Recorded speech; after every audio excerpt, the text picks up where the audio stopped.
My name is Sam Vaknin, and I'm the author of Malignant Self-Love, Narcissism Revisited.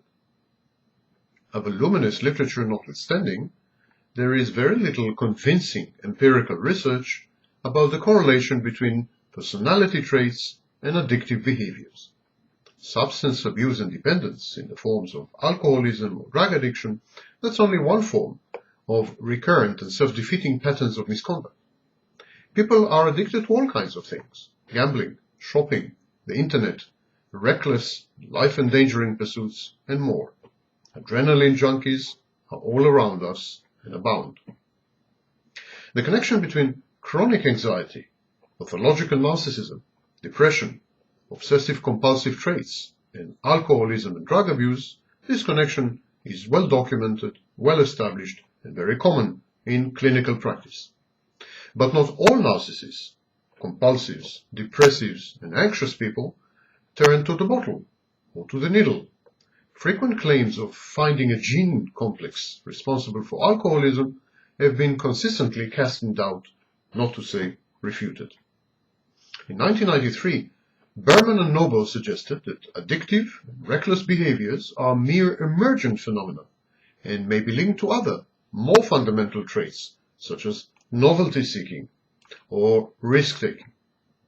Psychopaths, patients with antisocial personality disorder, have both qualities in ample quantities, both novelty-seeking and risk-taking.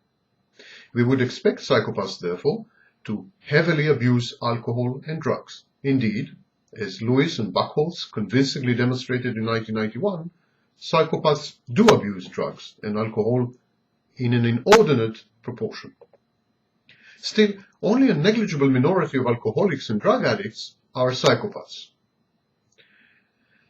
In my book, Malignant Self-Love, Narcissism Revisited, I have written, pathological narcissism is an addiction to narcissistic supply. It is the narcissist drug of choice. It is therefore not surprising that other addictive and reckless behaviors, workaholism, alcoholism, drug abuse, pathological gambling, compulsory shopping, or reckless driving, piggyback on this primary dependence. The narcissist, like all other types of addicts, derives pleasure from these exploits, but they also sustain and enhance his grandiose fantasies as unique, superior, daring, entitled, or chosen. They place him above the laws and pressures of the mundane and away from the humiliating and sobering demands of reality. This kind of behaviors, reckless, addictive, render the narcissist the center of attention, but also place him in splendid isolation from the madding and inferior crowd. Such compulsory and wild pursuits provide a psychological exoskeleton. They are a substitute to quotidian existence. They afford the narcissist with an agenda, with timetables, goals, schedules, and achievements. The narcissist, an adrenaline junkie, feels that he is in control, alert, excited, and vital when he engages in these behaviors, when he pathologically gambles or recklessly drives. He does not regard this condition as dependence. The narcissist firmly believes that he is in charge of his addiction, that he can quit at will and on short notice, which, of course, is not true. In our attempt to decipher the human psyche, in itself a mere construct, not an ontological entity, we have come up with two answers. The first one is that behaviors, moods, emotions, and cognitions are wholly reducible to biochemical reactions and neural pathways in the brain. This medicalization of what it is to be human is inevitably hotly contested and disputed. And the second answer is that behaviors, moods, emotions, and cognitions can be explained and predicted by the introduction of scientific theories based on primary concepts. Psychoanalysis is an early and now widely disregarded and discarded example of such an approach to human affairs. So, the concepts of addiction and pathological narcissism were introduced in order to account for oft-recurring amalgams of behaviors, moods, emotions, and cognitions. Both concepts are organizing, exegetic, explanatory principles with some predictive powers. Both concepts, pathological narcissism and addiction, hark back to Calvinist and Puritan strands of Protestantism, where excess and compulsion, considered to be inner demons, were important topics of conversation. Yet, though clearly umbilically connected, as I've demonstrated elsewhere, addictive behaviors and narcissistic defenses also differ in some critical ways.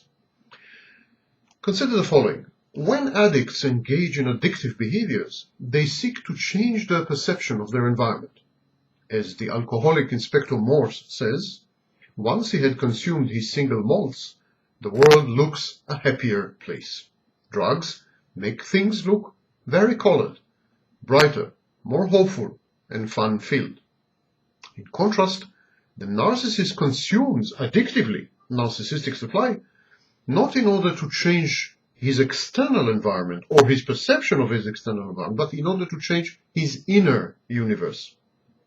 Narcissists care little about the world out there, except as an ensemble of potential and actual sources of narcissistic supply. They don't give a fig about the universe, other people, or the environment.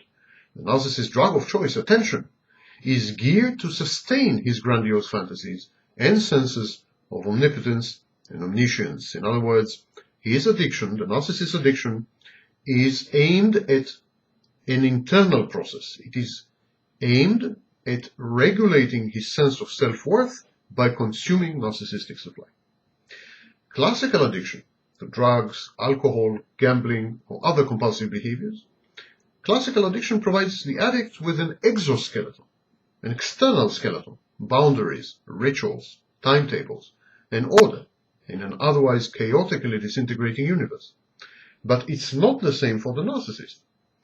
Admittedly, like the addict's search for gratification, the narcissist's pursuit of narcissistic supply is frenetic and compulsive and ever-present. Yet, unlike the addict's behavior, the narcissist's conduct is not structured, rigid, or ritualistic. On the very contrary, it is flexible. It's very inventive and creative. Narcissism, in other words, is an adaptive behavior, albeit one that has outlived its usefulness. Addiction is merely self-destructive and has no adaptive value or reason or redeeming features. And finally, at heart, all addicts are self-destructive, self-defeating, self-loathing, and even suicidal. In other words, addicts are predominantly masochists. Narcissists, in contrast, are sadists, paranoids. They lapse into masochism only when their narcissistic supply runs hopelessly dry. The narcissist's masochism is aimed at restoring his sense of moral superiority as a self-sacrificial victim, and to prod him into a renewed effort to reassert himself and hunt for new sources of narcissistic supply. The addict's masochism is aimed at the self-destruction of the addict. Thus, while the addict's brand of masochism is nihilistic and suicidal, the narcissist's masochism is about self-preservation and about prodding him into further attempts and efforts to obtain narcissistic supply.